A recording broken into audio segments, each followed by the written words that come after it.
السلام علیکم ویئر، میں ہوں ڈاکٹر بلال احمد رانا اور آپ لوگ دیکھ رہے ہیں handsome mind T V channel. مجھے امید ہے میرے تمام ویور خیر و عافیت سے ہوں گے، اور آج ہم بات کریں گے کہ کیا تربیتیں کلاس میں اسٹوڈنٹس کی ہونی چاہیے اور کس طرح سے ہم کلاس کو ڈیل کرتے ہیں، اور ایک صحیح تربیت کے پیچھے سب سے بڑا جو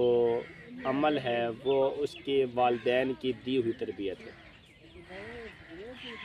مثلا ایک کلاس کے اندر ایک ٹیچر نے بچوں کو کہا کہ جی آپ موسم بہار کی تصویر بنا کے لے کے آئیں، تو اس میں جب تمام بچوں نے تصویریں لا کے دکھائی تو ایک چھوٹی معصوم بچی نے قرآن پاک کی تصویر بنائی ہوئی تھی۔ تو ٹیچر نے کہا کہ جی میں نے موسم بہار کی تصویر لانے کا کہا تھا، آپ یہ کیا قرآن پاک کی تصویر بنا کے لے آئی ہیں؟ تو اس معصوم بچی نے جواب دیا جی کہ میری تو والدہ نے مجھے یہی سمجھایا ہے کہ یہ قرآن پاک یہ تمہارے دل کی ربی ہے، یہ تمہارے دل کی بہار ہے، اور جو مجھے مناسب لگا کہ میرے دل کی بہار کیا ہے تو میں تو وہ بنا کے لے آئی۔ یہ سن کے ٹیچر کی آنکھوں میں آنسو آ گئے کہ ہم بچوں کو کیا سکھاتے ہیں اور بچوں کو کیا سکھانا۔ بالکل اسی طرح سے ایک اور واقعہ کہ ایک کلاس کے اندر ایک ٹیچر نے اپنے بچوں سے پوچھا جی کون کون کیا بننا چاہتا ہے؟ کسی نے ڈاکٹر کہا، کسی نے پائلٹ کہا، کسی نے بزنس مین کہا، کسی نے کچھ، کسی نے کچھ، کسی نے کچھ۔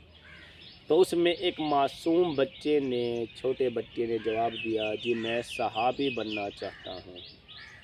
ٹیچر کی آنکھوں میں آنسو آ گئے کہ جی صحابی کیوں بننا چاہتے ہیں؟ تو اس معصوم بچے نے جواب دیا کہ جی میرے والدین نے مجھے یہی سکھایا اور سمجھایا ہے کہ صحابی اللہ کا دوست ہوتا ہے اور میں اللہ کا دوست بننا چاہتا ہوں۔ تو یہ کہنے کی دیر تھی کہ ٹیچر بڑی مشکل سے اپنے آنسوؤں کو روک سکی۔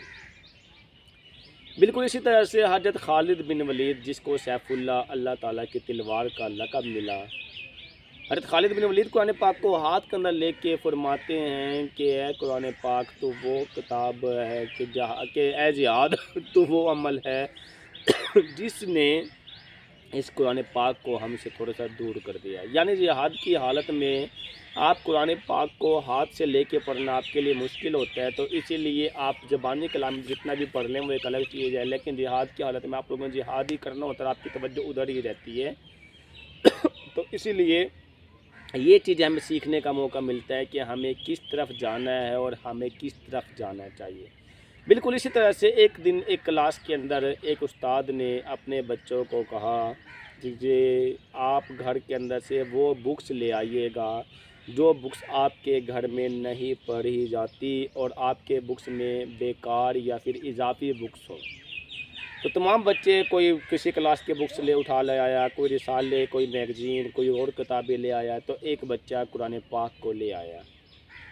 تو وہ قرآن پاک کو دیکھ کے استاد خود حیران رہ گیا کہ جی میں نے کہا تھا وہ کتابیں جو کئی دنوں سے نہیں پڑھی جاتی اور جو آپ کے گھر میں ایسے فضول میں رکھی ہوئی ہیں تو وہ کتابیں لے آنا۔